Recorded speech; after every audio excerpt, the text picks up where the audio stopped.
Well, I think the importance of the academic social network is to understand what it actually is. And if you've ever been on a social network, you realize it's really a framework. It's a framework in which you can populate your profile, you can populate documents, you can populate music, multimedia of all kinds, art, film, photography, whatever you want as a reflection of who you are. So when you realize that part of education is creating a sense of self, self-awareness, self-assurance, then there's a really important aspect is to encourage kids to be creative and to express themselves and to begin to see all of the things that are around in the world and bring them in to become part of their conscious. Remember what you're doing when you create an academic social network in a controlled space. You can control some of the behavior and the content. Yes, recess will encourage kids to chat, but writing is the chat experience online. And writing, getting kids to write, that's what we want. Getting kids to interact with each other, socialize within a controlled environment where they learn proper social etiquette. That's what we want.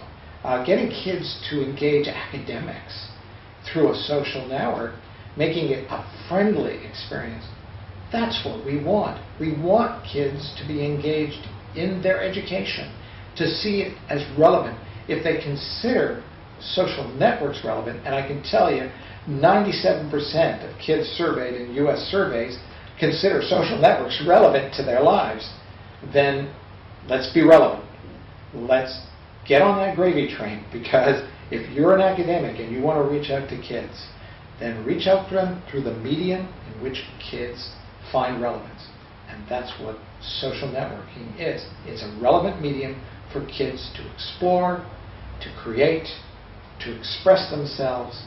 And if we don't do that, we lose them.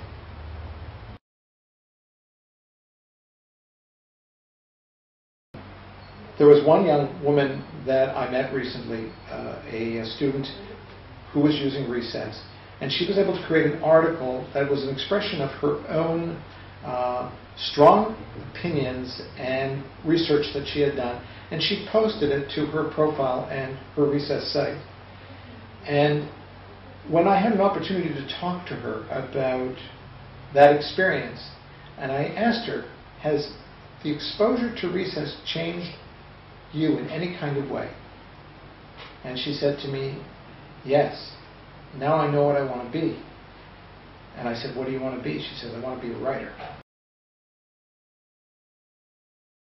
In a sense, what recess does is it can contribute in a very effective way to give kids a vision of their future. And when you give kids a vision of their future, and you give them the tools to help them get there, they attain it. They attain it almost all the time. And that's the exciting aspect of bringing recess into classrooms.